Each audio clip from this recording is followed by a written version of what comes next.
Admiral Zexhai stood before the massive viewport of his flagship, watching the blue marble spin slowly in the void. The third planet from this yellow star had caught their attention during a routine scouting mission. Initial scans showed primitive life forms scattered across its surface, barely worthy of the Galactic Empire's notice. Surface analysis complete. Admiral, reported his aide, a scaled creature from the Vorthan homeworld. The dominant species calls themselves humans. They've achieved basic spaceflight but haven't left their planetary system. Technology level is approximately 1,500 standard cycles behind Empire minimum. Zexhai's tentacles twitched with amusement. Another backwards world to add to the Empire's collection.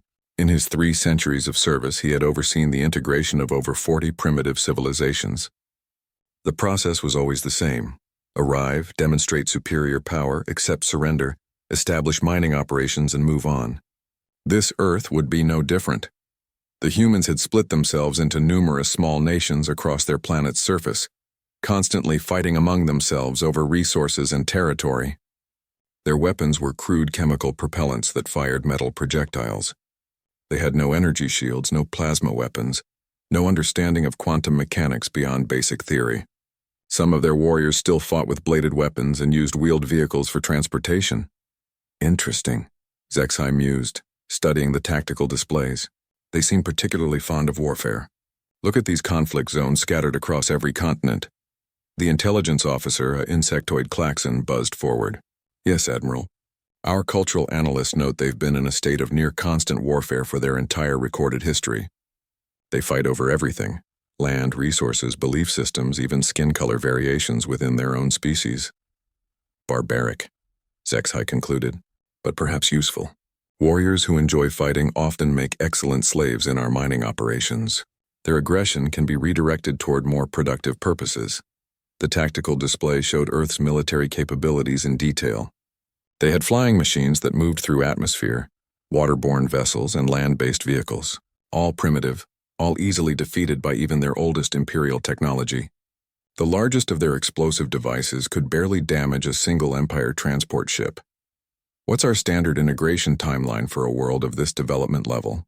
Zexhai asked. Typically 14 standard days, Admiral. First contact on day 1.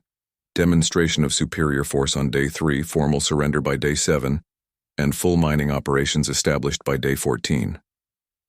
Zexhai nodded approvingly. The Empire had perfected this process over millennia. They would arrive with overwhelming force, demonstrate their technological superiority, and the primitive species would submit rather than face extinction. It was efficient, profitable, and allowed the Empire to harvest resources while the native population provided labor. Begin standard integration protocol, he commanded. Deploy 3 assault cruisers to their major population centers. I want their leaders to understand immediately that resistance is futile. As the orders went out, Zexhai reviewed the intelligence reports one final time. The humans had something they called military snipers, individual warriors who used enhanced chemical projectile weapons to eliminate targets from extreme distances. The concept seemed quaint to an empire that fought with plasma artillery and molecular disruptors. Sir, the communications officer reported, we're receiving multiple transmissions from the planet's surface. They appear to be trying to establish contact using basic electromagnetic radiation. Ignore them for now, Zexhai decided. Let them wonder about our intentions. Fear makes the integration process smoother. The human transmissions were exactly what he expected from a primitive species. Confused chatter about unidentified objects in their sky, frantic military communications, and various attempts to establish communication. Their crude tracking systems had detected the Imperial fleet but couldn't determine their capabilities or intentions. 3. Imperial assault cruisers detached from the main fleet and began their descent toward Earth's atmosphere. Each ship carried enough firepower to level a human city, and their shields could deflect anything the humans might throw at them. The demonstration would be swift and decisive. Zexhai watched with practiced disinterest as the ships entered the planet's gravity well. He had seen the same scene play out dozens of times before. Soon the human leaders would realize they faced a force beyond their comprehension, and another primitive world would join the Empire's vast collection of resource-producing colonies. The assault cruisers took positions above what human intelligence identified as Washington, Moscow, and Beijing, three of their major political centers. From these positions, they could strike any target on the planet within minutes while remaining safely out of range of human weapons. "Admiral," the tactical officer reported, "all ships are in position, awaiting your orders for the demonstration." Zexhai considered his options. A single plasma burst into an unpopulated area would usually suffice to demonstrate Imperial power. Perhaps that mountain range near the settlement they called Denver would serve nicely. The humans would see their landscape reshaped by forces beyond their understanding, and resistance would crumble before it began. "Prepare to initiate first contact in 6 hours," he commanded. "I want their sun at optimal position for maximum psychological impact." These humans will learn that their planet now belongs to the Galactic Empire, and their only choice is how peacefully they wish to accept that reality. As the Imperial fleet settled into position around Earth, Zexhai felt the familiar satisfaction of another successful expansion. Soon, human workers would be extracting rare minerals from their planet's crust while Imperial engineers built massive harvesting facilities. The process had become so routine that he was already planning his next campaign before this one had even officially begun. The humans continued their frantic communications, still unaware that their fate had already been decided by forces far beyond their primitive understanding. The first communication from the Imperial fleet arrived as every human leader sat in emergency session. President Morrison gripped the edges of the Situation Room table as the alien message played through the speakers. The voice was cold, mechanical, translated through some kind of universal communication device. "Primitive inhabitants of the third planet, I am Admiral Zexhai of the Galactic Empire. Your world has been selected for integration into our civilization. You will surrender all military forces and prepare your population for new management. Resistance will result in your species' extinction." General Patricia Hayes, the Joint Chiefs Chairman, leaned forward. "Mr. President, our satellites confirm 3 massive ships positioned over major cities. Each one is roughly 2 miles long. We've never seen technology like this." Morrison looked around the room at faces filled with disbelief and growing fear. "Options? We could try nuclear weapons," suggested Defense Secretary Collins. "Our ICBMs can reach them." Hayes shook her head grimly. "Sir, we've run preliminary tests. Their ships seem to have some kind of energy barrier around them. Our radar can barely get a reading. I doubt conventional weapons would even scratch them." On screens around the world, the alien ships hung motionless in the sky like dark omens. News broadcasts showed millions of people staring upward, some fleeing cities, others gathering in prayer. The world had changed forever in the span of a single morning. "Sir," the communications officer announced, "the aliens are transmitting again." Admiral Zexhai's voice filled the room once more. "You have 72 hours to begin surrender procedures. Any military action against Imperial forces will be met with immediate retaliation. Your weapons are primitive and pose no threat to our vessels. Do not force us to demonstrate the consequences of resistance."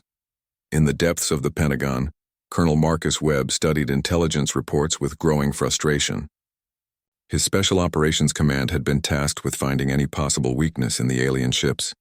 So far, they had found nothing encouraging. "These ships don't seem to have any vulnerable points," his intelligence officer reported. "They're smooth, no visible weapon ports, no obvious engines. It's like they're made from a single piece of metal." Webb had spent 20 years in special forces, including tours as one of the military's most effective snipers. He understood better than most how to find weaknesses in seemingly impregnable targets. But these ships defied every principle of warfare he had learned. "What about personnel?" Webb asked. "Do we know anything about the aliens themselves?" "Negative, sir. No visual contact, no emissions we can interpret. For all we know, the ships could be completely automated." Meanwhile, aboard the Imperial flagship, Admiral Zexhai reviewed human military capabilities with growing amusement. Their largest weapons produced explosions equivalent to barely 3% of a standard Imperial plasma charge. Their fastest aircraft moved at speeds that would seem stationary compared to Imperial fighters. "Sir," his tactical officer reported, "human military forces are mobilizing worldwide. They're positioning their aircraft and ground-based weapon systems in threatening postures." "Threatening?" Zexhai's tentacles rippled with laughter. "Show me their most advanced weapons platform." The display revealed a human aircraft called an F-22 Raptor, apparently their most sophisticated fighter. It moved through atmosphere using chemical combustion and fired solid projectiles or small explosive missiles. To Imperial sensors, it might as well have been a throwing stick. And their ground forces? Equally primitive, Admiral. They use individual chemical projectile weapons and move in wheeled or tracked vehicles powered by combustion engines. Some of their soldiers operate alone or in small groups, using what they call sniper rifles to attack targets at long range. HFY studied the data on these snipers with mild curiosity. The concept was foreign to Imperial warfare, where battles were fought with energy weapons across vast distances or settled by massive ship-to-ship combat. The idea of individual warriors hiding and attacking from concealment seemed almost cowardly. "These snipers," he asked, "what kind of damage can they inflict?" "Minimal, sir. Their weapons fire small metal projectiles using chemical explosions. Range is limited to approximately 2 of their kilometers, with accuracy degrading significantly beyond 1 kilometer. Against our armor systems, the projectiles would be completely ineffective." The Admiral nodded dismissively. "Imperial personal armor could withstand direct hits from their own plasma weapons. These primitive chemical projectiles would be like raindrops against a fortress wall." "Sir," the communications officer announced, "we're receiving a response from the human leaders." President Morrison's voice crackled through the Imperial communication system. We need more time to consider your demands. Our governments must coordinate a response. We're not a unified planet." HFY sighed with familiar exasperation. Primitive species always tried to buy time, as if a few extra days would somehow level the technological gap of centuries. Still, protocol dictated allowing them the illusion of choice. "You have 72 hours, he replied. "Use them wisely. Any hostile action during this period will result in the immediate destruction of your largest population center." Across Earth, military leaders frantically searched for options. The aliens had demonstrated their technological superiority simply by arriving. Their ships violated every known law of physics, hovering motionless without visible means of propulsion, protected by energy fields that deflected all scanning attempts. Colonel Webb gathered his most experienced operators for a classified briefing. These were men and women who had spent years in the world's most dangerous places, eliminating high-value targets and gathering intelligence behind enemy lines. "Gentlemen, ladies," Webb began, "conventional warfare is off the table. These ships can probably level our cities from orbit, but every enemy has weaknesses. Every force, no matter how advanced, has vulnerabilities." Master Sergeant Elena Vasquez, a sniper with over 300 confirmed kills, raised her hand. "Sir, do we know if these aliens have ground forces? Are they planning to land troops?" "Unknown at this time. But if they do, we need to be ready. Our job isn't to win a conventional war against superior technology. Our job is to make them regret coming here." The room fell silent as the implications sank in. They were planning guerrilla warfare against an enemy that could destroy their planet. But these were warriors who had spent their careers facing impossible odds, and they weren't ready to surrender without a fight. Webb looked at each face in turn. "The aliens think we're primitive. They think our weapons are toys. Maybe they're right about our technology, but they don't understand what makes a human warrior dangerous. They're about to learn." Admiral HFY, confident in his overwhelming advantage, began planning the next phase of integration. In 72 hours, Earth would surrender, and another primitive world would join the Empire's vast collection. The humans might resist for a brief time, but their crude weapons posed no real threat to Imperial forces. He had no idea that in hidden bunkers and training facilities around the world, Earth's deadliest warriors were preparing to teach the Empire that sometimes the most primitive weapons, in the right hands, could be the most dangerous of all. The 72-hour deadline passed without Earth's surrender. Admiral HFY had expected as much. Primitive species often required a demonstration of Imperial power before accepting reality. He ordered the deployment of ground forces to 3 major cities, confident that a show of armed aliens walking through human streets would end any thoughts of resistance. The first Imperial dropships descended through Earth's atmosphere like falling stars. Each vessel carried 50 Vorthak soldiers, 8-foot-tall reptilian warriors equipped with plasma rifles and personal energy shields. They had conquered dozens of worlds, and their mere appearance usually sent primitive species fleeing in terror. Colonel Webb watched the alien landing from a hidden observation post in the hills outside Denver. Through high-powered scopes, his team studied the enemy as they disembarked. The aliens moved with military precision, establishing a perimeter around their landing zone with practiced efficiency. "They're disciplined," observed Master Sergeant Vasquez, adjusting her scope's magnification. "But they're overconfident. Look at how they're positioned. No concern for concealment, no attempt to use cover." Webb nodded grimly. The aliens clearly believed human weapons posed no threat. Their soldiers stood openly in formation, making no effort to protect themselves from long-range attack. It was exactly the kind of arrogance that good snipers exploited. "Targets of opportunity?" asked Sergeant First Class Chen, a former Marine Scout sniper. "Negative," Webb replied. "We observe first. Learn their patterns, their equipment, their weaknesses. We get one chance to surprise them. Let's make it count." For 6 hours, the team watched as the alien soldiers established a forward base. The creatures were impressive physically, tall, muscular, with thick hide that looked naturally armored. Their weapons glowed with internal energy, and shimmering barriers surrounded each soldier like personal force fields. As evening approached, the aliens began what appeared to be shift changes. Some soldiers returned to their ships while others took up guard positions around the perimeter. It was during this transition that Vasquez spotted something crucial. "Webb," she whispered urgently. "Look at Sector 7, the tall one near the communications array." Webb swung his scope toward the indicated position. One of the alien commanders stood with his back to the human observers, apparently reviewing data on a handheld device. For a moment, the shimmer around his body flickered and disappeared. "His shield's down," Webb breathed. "Equipment maintenance?" They watched for another hour as the pattern repeated. The aliens' personal shields required periodic deactivation, perhaps for cleaning, cooling, or recharging. During these brief windows, the soldiers were vulnerable to conventional weapons. "We need to report this," Chen suggested. Webb shook his head. "Information is useless without proof. These aliens think we can't hurt them. Let's show them how wrong they are." The next morning brought a delegation of human officials to the alien landing site. The Imperial commander, a massive Vorthak named Krelton, had demanded a meeting with local leaders to begin surrender negotiations. Mayor Davidson of Denver arrived with a small convoy, hoping to buy more time for military forces to find a solution. Vasquez lay motionless in a concealed position 800 meters from the meeting site.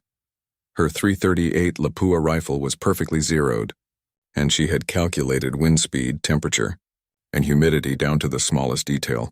The alien commander stood in the open, his personal shield creating a barely visible distortion in the air around him. "Contact in 5 minutes." Webb's voice crackled through her earpiece from his overwatch position. The human delegation approached the aliens with obvious fear. Mayor Davidson stepped forward, hands raised in what he hoped was a universal gesture of peace. The alien commander towered over him, speaking through a translation device in harsh guttural tones. "Your species will submit to Imperial authority," Krelton announced. "Resistance serves no purpose. Your weapons cannot penetrate our defenses, and your technology is centuries behind ours." "We're willing to negotiate," Davidson replied, his voice shaking. "Perhaps we can find a peaceful solution that benefits both our peoples." Krelton's laugh was a terrifying sound that sent several humans stumbling backward. "There is no negotiation. There is only submission or extinction." Through her scope, Vasquez watched the alien commander's shield generator carefully. Every few minutes, the device attached to his belt flickered as it cycled power. She had timed the pattern precisely. The shield would be down for exactly 2.3 seconds during each cycle. "Target acquired," she whispered into her radio. "Shield cycling in 30 seconds. Cleared hot," Webb replied. "Take the shot." The alien commander continued his speech about Imperial superiority, gesturing dismissively at the terrified human officials. His soldiers stood in formation behind him, their weapons casually held but ready for use. None of them paid any attention to the hills surrounding their position. Vasquez controlled her breathing, slowing her heart rate as she had been trained to do thousands of times before. The crosshair settled on the alien's center mass. She waited for the telltale flicker that indicated his shield was cycling. There. The rifle's report echoed across the valley like thunder. The .338 Lapua round, a precisely engineered piece of metal traveling at over 3,000 feet per second, struck Krelton in the chest during the brief moment his shields were down. The massive alien commander staggered backward, yellow fluid spurting from the wound. His shields flickered back online, but too late. The damage was done. Krelton looked down at the hole in his chest with what might have been surprise before collapsing to the ground. Chaos erupted at the meeting site. The remaining alien soldiers raised their weapons, scanning frantically for the source of the attack. The human delegation scattered, diving behind vehicles as plasma bolts scorched the air around them. "Impossible," snarled the alien lieutenant as he knelt beside his fallen commander. "Primitive weapons cannot penetrate Imperial shields." But Krelton was dead, killed by a technology the Empire considered obsolete. The aliens had energy barriers that could stop plasma blasts and molecular disruptors, but they had never encountered kinetic projectiles fired during the precise moment their shields were offline. Vasquez was already moving, following escape routes she had planned hours earlier. The aliens would search for her, but she had vanished into terrain she knew better than any off-world invader ever could. "Clean kill," Webb's voice confirmed through her earpiece. "Now let's see how they respond to losing their commander." Aboard the Imperial flagship, Admiral HFY received the news with shock and growing anger. A primitive chemical projectile had killed one of his best ground commanders. It seemed impossible, but the evidence was undeniable. "How did they penetrate our shields?" he demanded. "Unknown, Admiral," his tactical officer replied nervously. "The human weapon should have been completely ineffective against Forthak armor, even without shield protection. And yet one of my commanders is dead," HFY snarled. "These humans are more cunning than we assumed. Perhaps it's time to demonstrate what happens to species that kill Imperial officers." The order went out for immediate retaliation. A human military base would be destroyed from orbit as an example. But even as the plasma cannons charged, Admiral HFY couldn't shake his growing unease. For the first time since arriving at Earth, the Empire had suffered casualties. These primitive humans had found a way to kill Imperial soldiers using weapons that shouldn't have posed any threat. If they could do it once, they could do it again. And in hidden positions around the world, Earth's finest snipers were preparing to prove exactly that point. The Empire had dismissed human marksmanship as primitive and ineffective. They were about to learn that in the right hands at the right moment, even the simplest weapon could be absolutely deadly. The war for Earth had begun, and the first shot had been fired in complete silence. Admiral HFY stared at the casualty reports with growing disbelief. In the 72 hours since Krelton's death, 12 more Imperial soldiers had been killed by human snipers. Each death followed the same pattern: a single projectile fired during the brief moment when personal shields cycled offline, striking with surgical precision from impossible distances. "Explain to me," HFY growled at his intelligence officer, "how a primitive species armed with chemical propellants is systematically killing trained Imperial warriors." The Klaxon's mandibles clicked nervously. "Admiral, we've underestimated their marksmanship capabilities. These snipers appear to be highly trained specialists who can place projectiles with extreme accuracy across distances exceeding 2 kilometers. 2 kilometers? HFY's tentacles writhed with agitation. "Our personal weapons are effective at 30 kilometers. How are they getting close enough to attack?" "Sir, they're not fighting conventionally. They use natural terrain for concealment, approach from unexpected angles, and withdraw immediately after each attack. Our forces never see them coming or going." On the main display, tactical overlays showed the location of each sniper attack. Red markers scattered across 3 continents marked where Imperial soldiers had died. The pattern revealed a coordinated resistance that spanned the globe, with multiple teams operating independently, but sharing information and tactics. Colonel Webb stood before a gathering of Earth's most elite marksmen in a hidden facility deep beneath the Rocky Mountains. Representatives from every major military had arrived in secret: American Marines, British SAS, Russian Spetsnaz, German KSK, and dozens of others. These were the planet's finest snipers, gathered for humanity's most desperate hour. "Gentlemen, ladies," Webb began, "we've proven that the aliens can be killed. Now we need to prove they can be defeated." Master Sergeant Vasquez stepped forward to address the group. Her successful elimination of the alien commander had made her something of a legend among Earth's special forces. "The key is timing. Their shields cycle every 3 to 4 minutes, creating a vulnerability window of approximately 2 seconds. We've confirmed this pattern across all alien personnel. Captain Sarah Mitchell, a Canadian sniper with over 200 combat kills, raised her hand. What about their response protocols? Are they adapting to our tactics? They're trying, Webb replied grimly. They've increased patrols, changed movement patterns, and started using different formation structures. But they're still thinking conventionally. They expect us to mass our forces and attack their positions directly. Sergeant Major Thompson, a grizzled veteran of conflicts across 3 continents, studied the tactical displays. These aliens have never faced irregular warfare.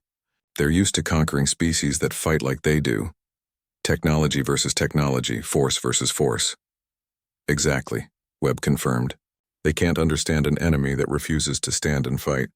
Every time they send forces to sweep an area where an attack occurred, they find nothing. We're ghosts to them. The assembled snipers began sharing intelligence and coordinating attacks. Radio frequencies were established, equipment standardized, and target priorities assigned. The aliens had made a critical error in spreading their forces across multiple cities. It gave the human snipers numerous targets while making Imperial response difficult. Meanwhile, aboard the flagship, Admiral Zexhai convened an emergency council with his senior officers. The death toll had climbed to 18 with no end in sight. For the first time in his career, he faced an enemy that seemed to be learning and adapting faster than Imperial forces could respond. Options? He demanded. We could withdraw our ground forces to secure positions, suggested his tactical officer. Limit their exposure to these sniper attacks. Unacceptable, Zexhai snarled. The Empire does not retreat from primitive species. What about orbital bombardment? Eliminate their major population centers as an example. His intelligence officer shifted uncomfortably. Sir, we've identified the approximate locations of some sniper teams, but they move constantly. Orbital strikes would kill millions of civilians without necessarily eliminating the threat. And, sir, these humans appear to have strong emotional attachments to non-combatants. Killing civilians might actually increase resistance rather than discouraging it. Zexhai had encountered this phenomenon before on other primitive worlds, though never to this degree. Species that refused to submit even when facing extinction were rare but not unknown. They required different tactics, very well. Deploy hunter-killer teams, elite Vorthak squads equipped with advanced sensors and stealth technology. Find these snipers and eliminate them. The orders went out immediately. The Empire's finest special forces prepared for deployment. Soldiers trained to hunt down and eliminate specific targets with precision and efficiency. If the humans wanted to play their hiding games, the Empire would show them what real warriors could accomplish. Back on Earth, the sniper teams received their new mission parameters. Intelligence indicated that the aliens were preparing specialized hunting squads to track down human marksmen. The response was exactly what Webb had hoped for. They're getting frustrated, he told his team leaders during a secure communication session. When an overwhelming force starts hunting individual targets, it means they've lost the initiative. Sergeant Chen, operating from a position outside Beijing, confirmed similar observations. The aliens in my sector are moving more cautiously, checking their equipment more frequently and staying closer to their base installations. They're afraid. Good, Webb replied. Fear makes soldiers predictable. Scared troops make mistakes, and mistakes create opportunities. The next phase of operations began immediately. Instead of simply eliminating alien soldiers, the sniper teams started targeting equipment, communications arrays, and supply convoys. Each precision shot disrupted Imperial operations while demonstrating that nowhere was truly safe from human marksmen. In Moscow, Sergeant Major Petrov eliminated an alien communications officer just as he was reporting patrol positions. The death of the communications specialist left an entire sector blind for hours, allowing additional sniper teams to move into position undetected. In London, Staff Sergeant Williams targeted the power coupling on an alien hover vehicle, sending it crashing into a Thameside building. The dramatic explosion was captured by news cameras and broadcast worldwide, showing that Imperial technology could be defeated by human ingenuity and precision. Each success inspired additional resistance. Civilian populations that had initially cowered in fear began providing intelligence on alien movements. Engineers offered technical analysis of captured equipment. Scientists studied alien biology from recovered specimens. Admiral Zexhai watched his carefully planned integration operation crumble into chaotic guerrilla warfare. The humans refused to fight conventionally, refused to surrender. and continued eliminating his forces with increasing efficiency. "Sir," his aide reported, "the hunter-killer teams are reporting difficulty locating human snipers. The targets seem to anticipate our search patterns and disappear before contact can be established. How is that possible? Our stealth technology should make detection impossible." "Unknown, sir. The humans appear to have developed countermeasures we don't understand." What the Empire didn't realize was that Earth snipers weren't just marksmen. They were masters of fieldcraft who had spent years learning to hunt targets that were actively trying to kill them. The alien hunter-killer teams were technically superior but lacked the experience of fighting an enemy that understood their own weaknesses better than they did. The war was evolving beyond anything Admiral HFY had anticipated. What should have been a simple integration operation had become a complex campaign against an enemy that refused to follow any rules of warfare the Empire understood. And deep in their hidden positions, Earth's snipers continued their patient work, proving with each silent shot that sometimes the most primitive weapon, wielded by the most skilled warrior, could challenge even the mightiest empire in the galaxy. The first Imperial hunter-killer team died on a rainy Tuesday morning outside Prague. Sergeant Major Kozlov had been tracking the alien squad for 3 days, learning their patterns and waiting for the perfect opportunity. When it came, he eliminated all 4 team members in less than 10 seconds with precisely placed shots through gaps in their advanced armor. Admiral HFY received the news in his command center, surrounded by tactical displays showing red markers where his forces had been eliminated. The death toll had climbed to 47, with hunter-killer teams proving as vulnerable as regular soldiers to human marksmanship. "Impossible," he muttered for the 100th time that week. "Our stealth technology should make them invisible to primitive sensors." His intelligence officer, now visibly nervous about delivering bad news, cleared his throat. "Admiral, we've discovered that the humans aren't using sensors to track our forces. They're using something called fieldcraft, reading signs in the environment that indicate our soldiers' passage." "Explain." "Sir, they observe disturbed vegetation, changes in animal behavior, and even microscopic traces our forces leave behind. Their tracking methods don't rely on technology at all. They're using instinct, sir." HFY had conquered 43 worlds, but he had never encountered warriors who could track invisible enemies using nothing but environmental observation. The concept was as foreign to Imperial thinking as their chemical projectile weapons had been. On Earth, Colonel Webb was coordinating the largest sniper operation in human history. Teams across 6 continents were receiving real-time intelligence through an improvised network that combined military communications, civilian internet infrastructure, and even ham radio operators. "Targets of opportunity in Sector 7, crackled through his earpiece from a spotter team in Australia. 6 aliens moving toward civilian population center. Estimated time to contact 12 minutes. Bravo team, you're closest. Can you intercept?" "Affirmative, Control. We have clear sight lines and favorable wind conditions." Webb monitored as the engagement unfolded 8,000 miles away. The Australian SAS team eliminated 5 aliens before withdrawing to predetermined escape routes. The 6th alien survived long enough to report the attack, but by then the snipers had vanished into terrain they had spent weeks preparing. The Empire's response was swift and predictable. Additional forces were deployed to Australia, pulling resources from other sectors and creating new vulnerabilities that human teams exploited immediately. Master Sergeant Vasquez studied intelligence reports from her position in the Colorado mountains.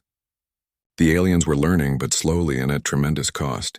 They had started varying their shield cycle patterns, making timing attacks more difficult, but not impossible. "They're adapting their equipment," she reported to Webb during a secure communication window. "Shield cycles are becoming more random, but they still have to happen. We just need to be more patient."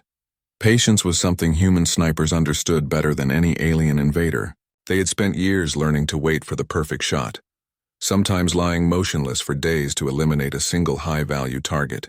The aliens, accustomed to overwhelming firepower and technological superiority, were fighting a type of warfare they had never encountered. In Beijing, Captain Lu Feng had spent 8 days tracking a single alien commander. The target was cautious, varying routes and timing, never staying in one position for more than a few minutes. But Liu had identified a pattern. Every morning at 06:30 local time, The alien checked defensive positions from a specific observation post. On the 9th morning, Lou was waiting. The shot traveled 247 meters through humid air, striking the alien commander precisely as his personal shield cycled offline. The alien forces in Beijing found themselves without leadership just as a coordinated series of attacks began across the city. Admiral HFY watched his carefully structured command hierarchy crumble as human snipers systematically eliminated officers and specialists. The death toll had reached 78, and morale among ground forces was deteriorating rapidly. "Sir," his aide reported, "we're receiving requests from sector commanders for permission to withdraw to more defensible positions." "Denied," HFY snapped. "We do not retreat from primitives armed with projectile weapons." But privately, he was beginning to understand that these humans represented something the Empire had never faced before. They weren't trying to win through superior technology or massive force. They were defeating Imperial soldiers through pure skill, patience, and an intimate understanding of warfare that transcended technological advantage. The next phase of human operations began with coordinated strikes on Imperial supply lines.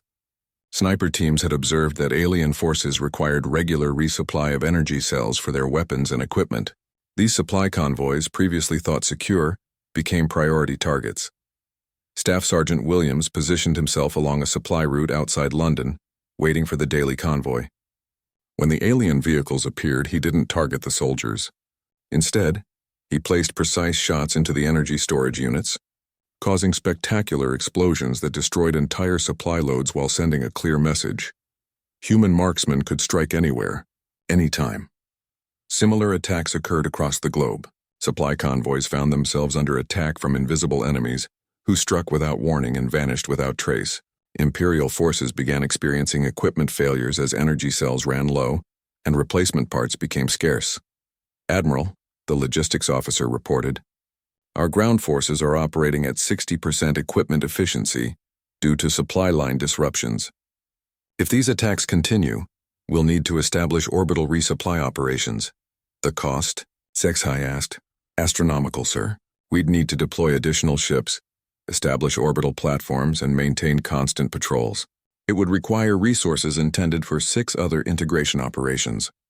For the first time since arriving at Earth, Admiral HFY was forced to consider the possibility that this primitive world might not be worth the cost of conquest.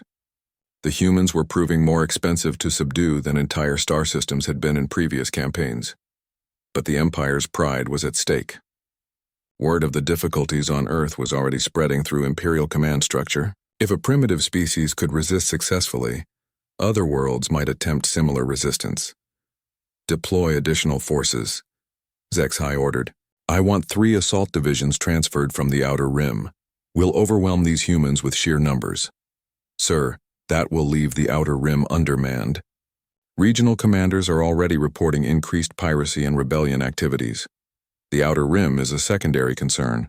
Earth has become a test case for Imperial authority. If we cannot subdue these primitives, our entire expansion program will be threatened." As new Imperial forces prepared for deployment, Earth's snipers continued their patient work. They had learned that each alien death caused tactical confusion, supply shortages, and increased caution among surviving forces. The psychological impact was proving as valuable as the physical casualties. Webb reviewed global operation reports with satisfaction. The aliens were committing more resources to Earth, while becoming less effective at controlling the planet. Every additional ship they brought represented forces pulled from other Imperial operations. "They're fighting our war now," he told his senior staff. "Instead of a quick integration operation, they're stuck in a prolonged campaign against an enemy they don't understand." Master Sergeant Chen, coordinating Asian operations, added his own observation. "They expected us to surrender after seeing their superior technology. Instead, we've shown that technology means nothing if you can't protect the people using it." The war for Earth had evolved far beyond Admiral HFY's original plans. What began as a routine integration operation had become a grinding campaign that consumed Imperial resources while producing minimal results. And somewhere in the hills and cities of Earth, human snipers continued their silent vigil, proving that sometimes the oldest weapons, wielded by the most skilled warriors, could challenge the mightiest empire among the stars. Each shot fired in silence was changing the balance of galactic power, one precise projectile at a time. The intelligence breakthrough came from an unexpected source. Dr. Sarah Chen, a linguist working with intercepted alien communications, discovered something that would change the entire war. Hidden in the encrypted transmissions was a pattern that revealed the Imperial fleet's most critical vulnerability. "Colonel Webb," she announced during an emergency briefing, "the aliens are planning a leadership conference.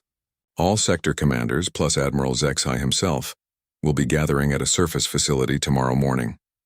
Webb studied the decoded intelligence with growing excitement. For months, Earth's snipers had been eliminating individual targets. But this presented an opportunity to strike at the heart of Imperial command structure. If they could eliminate the senior leadership in one coordinated operation, the entire invasion force might collapse. "Where?" he asked. "Denver. They're using the convention center as a temporary command facility. Intelligence suggests they believe it's the safest location on Earth, surrounded by their most elite forces." Webb smiled grimly. The aliens had chosen Denver because it was where their first commander had been killed. They wanted to demonstrate that Imperial authority could not be challenged, even at the site of their greatest humiliation. Their pride was about to become their greatest weakness. How many targets? 15 confirmed high-value targets, including the Admiral himself. The meeting starts at 0800 hours and is scheduled to last 4 hours. Webb immediately activated the most ambitious sniper operation in human history. 24 of Earth's finest marksmen began converging on Denver from positions across North America. Each was a specialist chosen for their ability to hit targets at extreme range under the most challenging conditions. Master Sergeant Vasquez took the primary position, overlooking the convention center from a concealed hide site 800 meters away.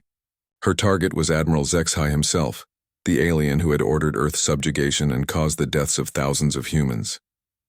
"This is Overwatch," she whispered into her radio as dawn approached. "I have eyes on the primary target zone." Multiple alien vehicles arriving at the facility. Sergeant Major Thompson positioned himself 2,100 meters northeast of the target, with responsibility for eliminating the Imperial Intelligence Chief. Staff Sergeant Williams commanded the western approach from 1,950 meters, tasked with targeting the logistics coordinator, whose death would disrupt supply operations across the planet. Similar positions surrounded the convention center as Earth's most skilled warriors prepared for the shot that could end the war. Each sniper had studied their target for weeks, learning individual movement patterns, equipment configurations, and behavioral habits. Inside the convention center, Admiral Zexai addressed his senior commanders with barely controlled fury. The campaign that should have taken 2 weeks had stretched into months, costing the Empire hundreds of soldiers and massive resources. "These humans have proven more troublesome than anticipated," he admitted to the gathering. "But their resistance ends today. I'm authorizing the deployment of quantum disruptor weapons against their major population centers." The announcement sent shocked murmurs through the assembled officers. Quantum disruptors could kill every living thing within a 50-kilometer radius, reducing Earth's population to manageable levels while leaving infrastructure intact. "Sir," ventured the intelligence chief, "such weapons are typically reserved for completely non-compliant species. Are we certain this level of force is necessary? These snipers have made compliance impossible through conventional means," Zexai replied coldly. "If the humans want to fight with primitive weapons, they can do so as a decimated species." Outside, 24 human snipers settled into final firing positions. The morning sun created perfect lighting conditions, with minimal wind and optimal visibility. Each marksman had confirmed their target's location and calculated precise firing solutions. "All stations, this is Control." Webb's voice crackled through encrypted communications. "Confirm target acquisition. Overwatch confirms. Primary target in sight. Northeast confirms. Secondary target acquired. Western confirms. Tertiary target confirmed." One by one, all 24 snipers reported successful target acquisition. The alien commanders had gathered in the convention center's main auditorium, protected by energy shields and surrounded by the Empire's elite guards. They believed themselves completely secure. Webb monitored the synchronized operation from his command post. "All stations, weapons free in 60 seconds. Remember, this is simultaneous engagement. No one fires until the signal." Inside the convention center, Admiral Zexhai was explaining the quantum disruptor deployment schedule when his personal aide noticed an anomaly in the security displays. "Admiral, our perimeter sensors are detecting unusual electromagnetic signatures at multiple points around the facility." "Specify," Zexhai demanded. "Unknown, sir. The signatures are too weak to be weapon systems, but they're positioned at regular intervals in a pattern that suggests—" The aide never finished his sentence. At exactly 0847 hours local time, 24 rifle shots fired within a 3-second window. Each shot had been timed to coincide with the target's shield cycling period, and each found its mark with surgical precision. Admiral Zexhai felt the impact before he heard the sound. The massive projectile punched through his chest during the brief moment his personal shields were offline, causing catastrophic damage to his internal organs. As he collapsed, he caught a glimpse of similar chaos throughout the auditorium. The Imperial Intelligence Chief crumpled as Thompson's shot found its target. The logistics coordinator fell backward as Williams's round struck center mass. Across the room, alien commanders were dying in rapid succession as Earth's finest marksmen demonstrated the ultimate expression of their deadly art. In less than 10 seconds, the entire Imperial command structure on Earth had been eliminated. The most powerful aliens in the invasion force lay dead or dying, victims of primitive chemical projectiles fired by warriors they had dismissed as insignificant. "Control, this is Overwatch," Vasquez reported calmly. "Primary target eliminated. Successful hits confirmed on all designated targets. All stations withdraw to extraction points," Webb ordered. Mission complete. The surviving alien soldiers found themselves leaderless and confused. Without their commanders, the complex Imperial hierarchy began collapsing as lower-ranking officers struggled to maintain order. The quantum disruptor deployment was forgotten as junior officers focused on basic survival. Aboard the Imperial flagship, chaos reigned as news of the commanders' deaths reached the bridge. The ship's senior officer, a nervous klaxon named Veltar, had never commanded anything larger than a patrol vessel. Suddenly, he was responsible for an entire invasion fleet without any clear orders. "Sir," the communications officer reported, "we're receiving conflicting reports from all ground units. They are requesting immediate evacuation while simultaneously asking for reinforcement." Veltar stared at the tactical displays showing the locations where his commanders had died. 24 simultaneous kills across a spread of nearly 3 kilometers, all executed with primitive weapons by an enemy that shouldn't have posed any threat. "How is this possible?" he whispered. The answer came from an unlikely source. The ship's cultural analyst, a being who had spent decades studying primitive species, stepped forward with an expression of dawning understanding. "Sir, these humans aren't fighting like any species we've encountered before. They're not trying to match our technology or overwhelm our forces. They're using pure skill to exploit our weaknesses." "Weaknesses? We have superior technology in every category." "Yes, sir, but they don't care about our technological superiority. They've found ways to kill us that don't depend on technology at all. They're using patience, precision, and knowledge of their own planet against us." The strategic implications were staggering. The Empire had lost its entire ground command structure to weapons that shouldn't have been able to hurt them. The survivors were requesting conflicting orders from commanders who no longer existed. For the first time in Imperial history, a primitive species had decapitated an invasion force using nothing but skill and marksmanship. The war for Earth had reached its turning point, and the balance of power had shifted with 24 silent shots fired in perfect coordination. As the surviving alien forces struggled to reorganize, human snipers around the world prepared for the next phase of operations. They had proven that even the mightiest empire could be vulnerable to warriors who understood that sometimes the deadliest weapon was not the most advanced, but the most skillfully wielded. The silence after those shots would echo across the galaxy, changing everything. The Imperial withdrawal began 72 hours after the Denver operation. Acting Commander Veltar, overwhelmed by the loss of his entire leadership structure and facing continued sniper attacks that claimed 3 more officers daily, made the decision that would reshape galactic politics forever. "Prepare the fleet for departure," he ordered from the safety of his flagship's bridge. "We're abandoning the Earth integration operation." His tactical officer stared in disbelief. "Sir, the Empire has never withdrawn from a primitive world. The political implications of losing an entire fleet to chemical projectiles would be far worse," Veltar snapped. These humans have demonstrated capabilities our intelligence never anticipated. Every day we remain, we lose more personnel to an enemy we cannot effectively counter. The news spread across the Imperial communication network like wildfire. Earth, a primitive world that shouldn't have been able to resist a single assault cruiser, had forced the mighty Galactic Empire into retreat. The psychological impact reverberated through conquered worlds across the galaxy. Colonel Webb watched the alien ships lift away from Earth's surface from his observation post in the Colorado Mountains. The massive vessels that had once seemed invincible now fled into space, their crews demoralized and their mission abandoned. Control to all units, he broadcast across the sniper network. Hostile forces are withdrawing. Mission accomplished. The response was immediate and jubilant. From hidden positions around the world, Earth's finest marksmen reported the sight of Imperial ships departing their sectors. The war that many had thought unwinnable was ending in victory for the primitive humans and their ancient, chemical projectile weapons. Master Sergeant Vasquez emerged from her hide site for the first time in months, breathing free air as the last alien transport disappeared into the sky. Her shot that had killed Admiral Zexai had triggered a cascade of events that saved not just Earth, but potentially dozens of other worlds. How many confirmed kills? Webb asked as his team leaders gathered for the final debrief. 137 alien soldiers eliminated by sniper fire, reported Sergeant Major Thompson, plus 15 command staff during the Denver operation. Total Imperial casualties from all sniper operations, 152. The number seemed impossibly small for such a massive strategic victory. 152 aliens killed by precision rifle fire had accomplished what conventional armies could never have achieved.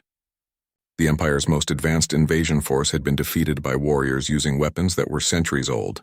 Dr. Sarah Chen, the linguist who had provided crucial intelligence, analyzed the intercepted Imperial communications during the withdrawal. What she discovered would have profound implications for Earth's future. Colonel, she reported, the aliens are classifying Earth as a Category 7 threat world. According to their codes, that designation is reserved for species that pose existential dangers to Imperial forces. Existential dangers? Webb asked. We used rifles that fire metal bullets, knowing that's exactly the point. They understand now that technological superiority doesn't guarantee victory. The Empire has conquered hundreds of worlds by overwhelming primitive species with advanced weapons. They've never faced an enemy that could neutralize their advantages through pure skill. The ramifications extended far beyond Earth.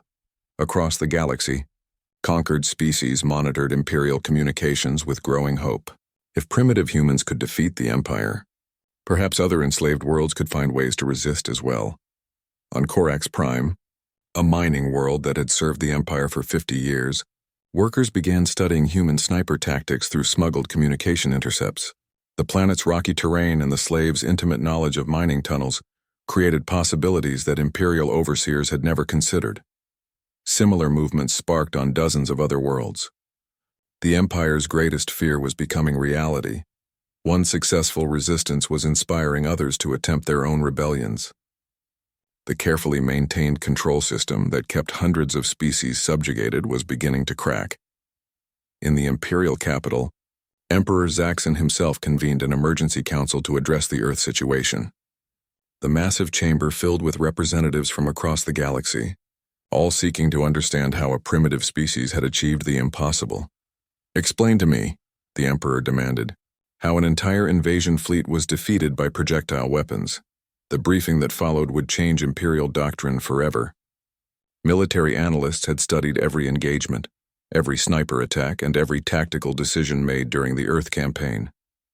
Their conclusions were disturbing for an empire built on technological supremacy. Majesty, the senior analyst reported, the humans demonstrated several capabilities we failed to anticipate. First, their marksmanship exceeded our projections by orders of magnitude. Second, their understanding of irregular warfare surpassed that of species with centuries more combat experience. Third, they showed tactical innovation that adapted to our countermeasures faster than we could implement them.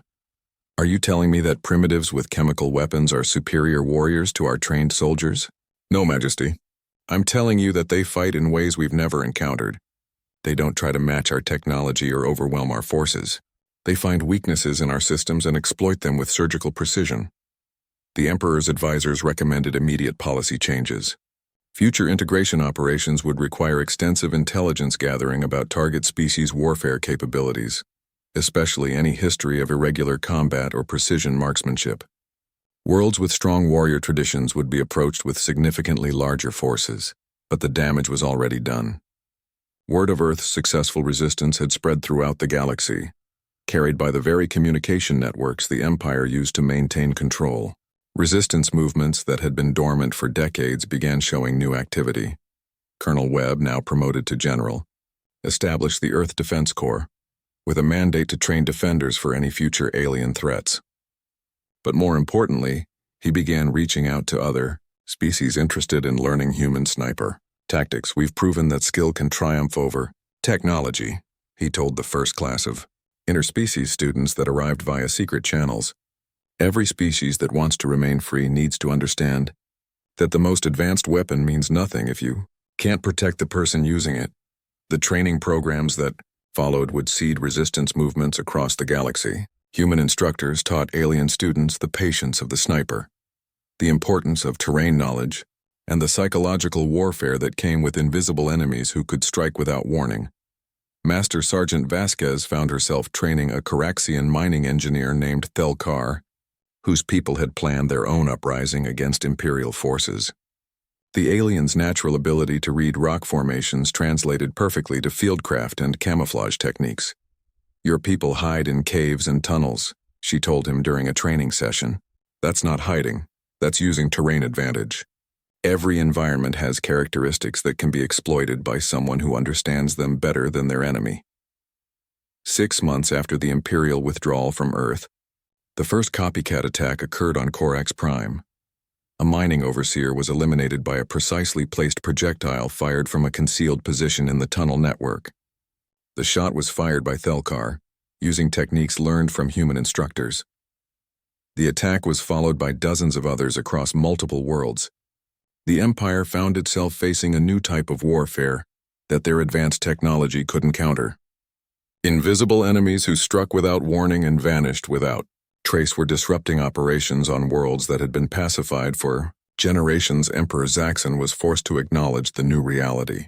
During his annual address to the Imperial Council, the Earth Resistance has created a template for asymmetric warfare that threatens our entire expansion program. We must adapt our methods or risk losing control of subjugated worlds, but adaptation proved difficult for an empire built on technological superiority. The Imperial military had forgotten how to fight enemies who didn't rely on advanced weapons and energy shields. Their soldiers were trained for conventional warfare against opponents who fought by Imperial rules. General Webb received regular reports about resistance movements inspired by Earth's example.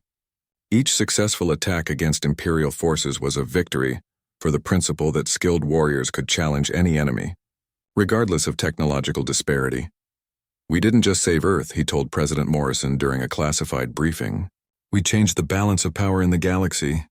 Every world that learns these techniques becomes harder for the Empire to control. As Earth rebuilt and prepared for an uncertain future, human snipers continued their training and their quiet war against tyranny. The weapons they carried were still centuries old, still fired chemical projectiles, and still required the ancient skills of patience, precision, and courage. But those silent shots had echoed across the galaxy, proving that sometimes the most primitive weapons in the hands of the most skilled warriors could bring down empires and set entire civilizations free. The war for Earth was over, but the revolution it had